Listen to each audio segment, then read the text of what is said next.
السلام علیکم، دس از Jio politics with Aneela Shahzad. Gaza اسرائیل کی وار کو تو ہم کور کرتے ہی رہتے ہیں ہر کچھ دنوں بعد، اور پہلے دن سے جو غزہ کے بارے میں اندیشہ تھا اس وار کے بارے میں کہ کیا یہ وار جو ہے مڈل ایسٹ کے دوسرے ممالک میں اسپیل آؤٹ تو نہیں ہو جائے گی، اور ایک سال گزرنے کو آ گیا ہے۔ بالکل کوئی کسی طرف بھی دونوں جو اینٹیز ہیں، حماس کو ایک طرف لے لیں، دوسری طرف اسرائیل کو لے لیں، وہ کسی بھی پیس ڈیل کی طرف آتے ہوئے دکھائی نہیں دے رہی، کسی بھی سیز فائر ایگریمنٹ کی طرف آتے ہوئے دکھائی نہیں دے رہی ہیں۔ اور اس کے برعکس آج ہم اپنی آنکھوں سے یہ دیکھ رہے ہیں کہ جو وار ہے اسپیل آؤٹ ہو کے لیبنان کے اندر آنے لگی ہے، اور آپ نے دیکھا کہ اسرائیل کی طرف سے پہلی بات تو یہ کہ غزہ کے اندر اس نے اپنی جو بھی بروٹیلٹیز ہیں، جو بھی ان ہیومن اس کی جو ایکٹیویٹیز ہیں، جینوسائیڈل اور ایپرتھائڈ والی جو اس کی حرکتیں، ان کو قطعی طور پہ کم نہیں کیا، بلکہ ان کو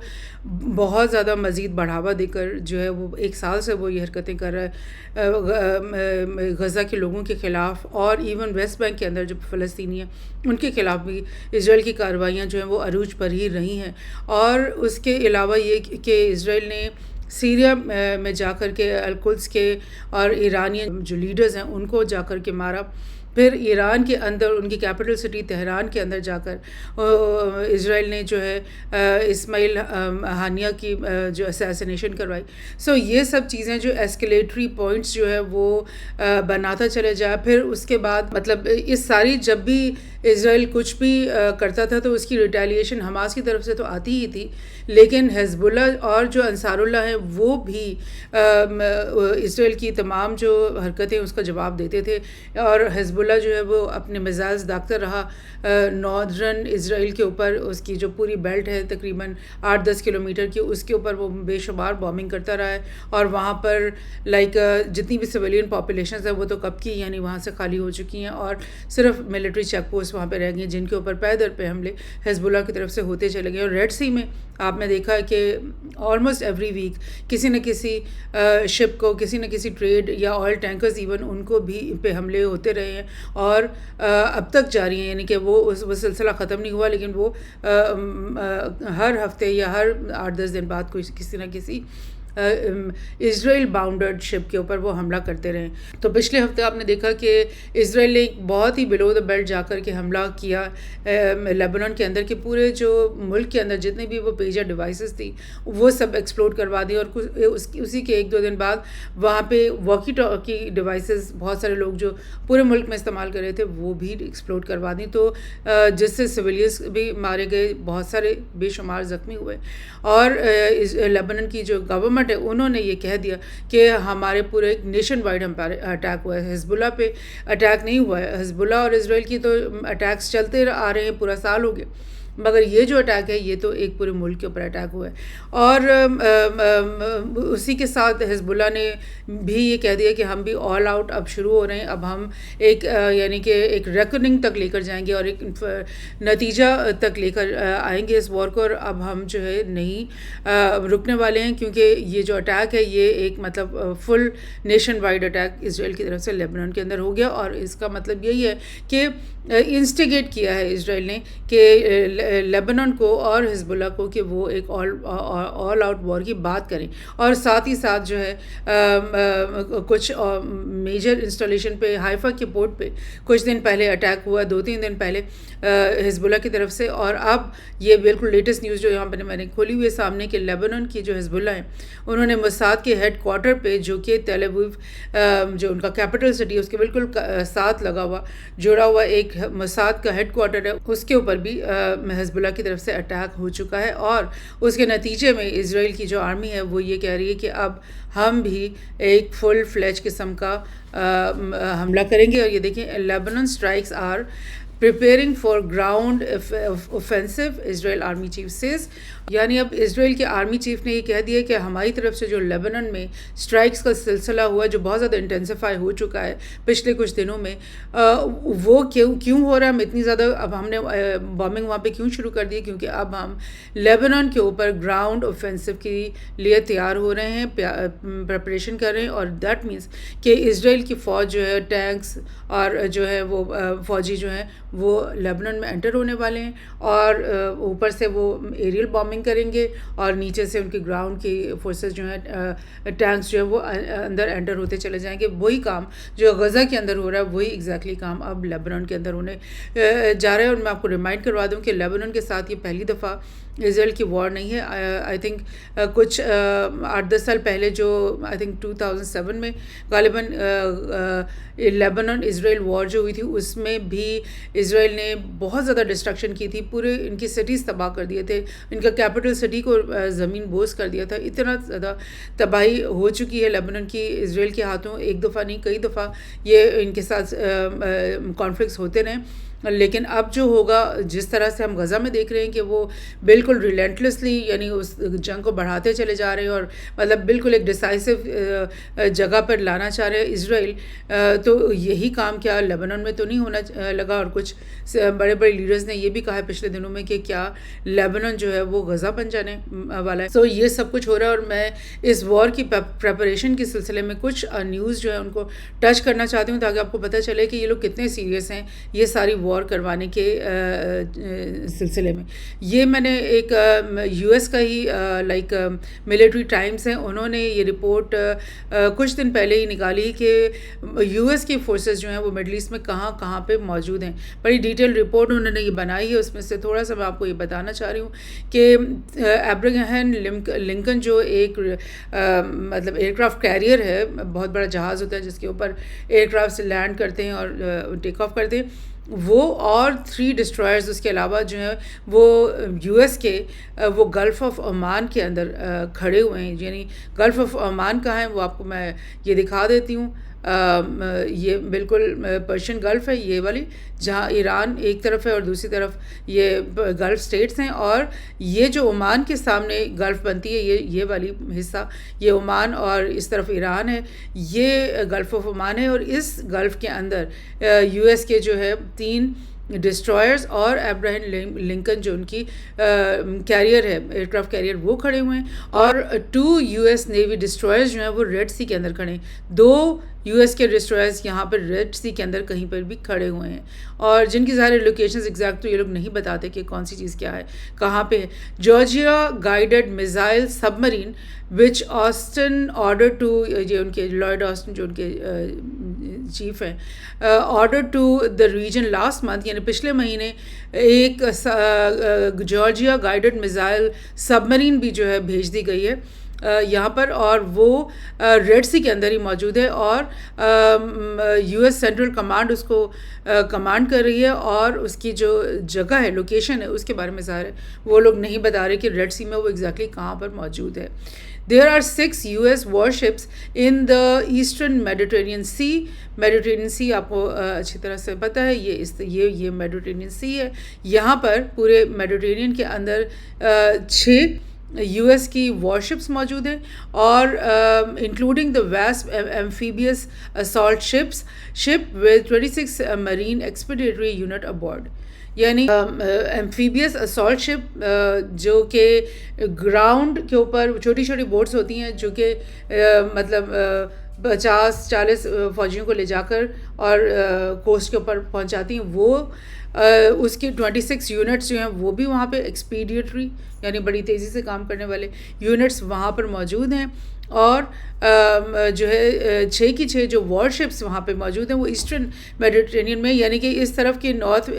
ویسٹ کی طرف نہیں بلکہ east coast of the Mediterranean اسی طرف موجود ہیں، جو کہ بالکل اسرائیل اور یہ غزہ کے قریب والے علاقے ہیں. اور انہوں نے کیا کہا ہے کہ half dozen of F/A-18 fighter jets from Abraham Lincoln have been moved to the land base in the region. اب یہ بھی نہیں انہوں نے بتایا کہ کون سے لینڈ بیس کی وہ بات کر رہے ہیں، کہ یعنی ابراہیم لنکن کے اوپر جو فائٹر جیٹس بہت سارے لینڈ ہوتے ہیں اور ٹیک آف کرتے رہتے ہیں، انہی میں سے 6 جو ہیں وہ کسی لینڈ بیس کے اوپر اتار دیے گئے ہیں. اور ظاہر ہے ایک ہی لینڈ بیس ان کے پاس ہے، ایک تو اسرائیل کے اندر جو بھی ہے وہ لینڈ بیس ہے. اس کے علاوہ سائپرس یہ جو چھوٹا سا کنٹری ہے جس کے اندر میں آپ کو یہ بتا رہی ہوں یہاں پہ کہ ایکروٹی ایک ایریا ہے جو کہ برٹش کنٹرولڈ ہے ابھی تک، آلدو کہ سائپرس آزاد ہو گیا بڑے عرصہ ہو گیا. اس کے بعد یہ آدھا جو سائپرس ہے اس کے اوپر ٹرکی کا قبضہ ہے، اور ٹرکی کے اپنے بیسز یہاں پر ایک دو موجود ہیں، کیملیبل اور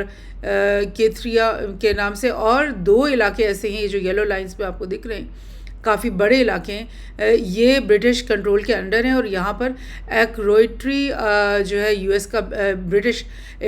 بیس ہے، ملٹری بیس ہے، اور یہاں پہ دکھیلا جو ہے ایک بہت بڑا برٹن کا جو ہے وہ بیس ہے. یہاں پر غالباً وہ اس کی بات کر رہے ہیں کہ یہاں پر جو لینڈ بیس ہیں ان کے اوپر کھڑے ہو گئے آ کر کے جہاز یو ایس کے F-18 fighters, اور Air Force sent in additional squadron of F-22 fighters jets last month, bringing total number of land-based fighter squadron in the Middle East to 4. یعنی اسکواڈرن آپ کو پتہ ہے ایک اسکواڈرن میں 18 20 یا 25 ڈفرینٹ ملکوں کے ڈفرینٹ طریقے کے اسکواڈرنس بنے ہوتے ہیں. تو یہ 18 20 یا 25 جو فائٹر جیٹس ہیں F-22 بالکل لیٹسٹ ٹیکنالوجی، جس کا مطلب ایک جہاز ہی اتنا خطرناک ہوتا ہے کہ وہ پورے سٹیز کو تباہ کر سکتا ہے. تو اس طرح کے 4 فائٹر جیٹ اسکواڈرنس ابھی مڈل ایسٹ کے اندر موجود ہیں. تو وہ کہاں پہ ہوں گے؟ ڈیفینیٹلی کچھ تو ان کے وہ جو کیریئرس ہیں ان کے اوپر موجود ہوں گے، کچھ اسرائیل کے اندر موجود ہوں گے، جس کا کہ ابھی تک بالکل بھی انہوں نے اعلان نہیں کیا ہے کہ ان کے ڈائریکٹلی جو فائٹرز ہیں وہ اسرائیل کی سوئل پہ آ کے کھڑے ہو گئے. اور بہت سارے ان میں سے غالباً ایسا ہی سمجھا جا رہا ہے کہ وہ سائپرس کے اندر کھڑے ہوں گے، کیونکہ سائپرس میں 2 بہت بڑے بڑے برٹش ملٹری بیسز موجود ہیں، پورٹس بھی ہیں یہ اور ملٹری بیسز بھی ہیں. تو سائپرس اس کا مطلب ہے ڈائریکٹلی انوالو ہو رہا ہے اس وار میں. اور آپ کو میں ریمائنڈ کروا دوں کہ حزب اللہ کی لیڈر جو ہے نصر اللہ، انہوں نے کچھ مہینے پہلے بالکل یہ سٹرن وارننگ دی تھی کہ سائپرس کو، کہ سائپرس جو ہے وہ اس وار میں انوالو ہونے کی کوشش نہیں کرے، کیونکہ اگر سائپرس کی طرف سے یہ سب کچھ ہوتا رہا ہمارے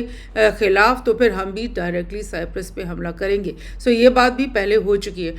اور اس کے علاوہ یہ کہ انہی اسکواڈرنس کے اندر A-10 Thunderbolt 2 ground attack aircraft بھی موجود ہیں، F-15E اسٹرائک ایگلز بھی موجود ہیں، F-16 فائٹر جیٹس بھی موجود ہیں. اور یہ سب اتنی بڑی نفری اور اس کے ساتھ کتنی زیادہ مطلب پرسنل ان کو، کیونکہ ایک جہاز کے ساتھ کئی پرسنل ہوتے ہیں، ان کی ایکوپمنٹس کو دیکھنے کے لیے، ان کی مینٹیننس کو دیکھنے کے لیے، ان کے انجینئرنگ کو دیکھنے کے لیے، پھر ان ساری چیز کو پلانرز کرنے کے لیے. یعنی ایک فائٹر جیٹ اکیلا وہاں پر ایک پائلٹ کے ساتھ موجود نہیں ہوتا، بلکہ اس کے ایک پوری بیک گراؤنڈ کے اندر بہت بڑی فورس ہوتی ہے جو اس کو لے کے چل رہی ہوتی ہے. اب میں آپ کو تھوڑی سی پرانی نیوز کچھ ایک کانٹیکسٹ دینے کے لیے کہ کیا کیا کچھ وہاں پر اس سے پہلے بھی آتا رہا ہے، یہ آج کی بات نہیں، 1 سال سے مستقل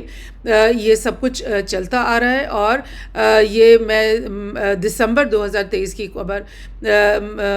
دکھا رہی ہوں جو اندولا نیوز نے دی تھی کہ اسرائیل receives 230 planes 20 ship loads with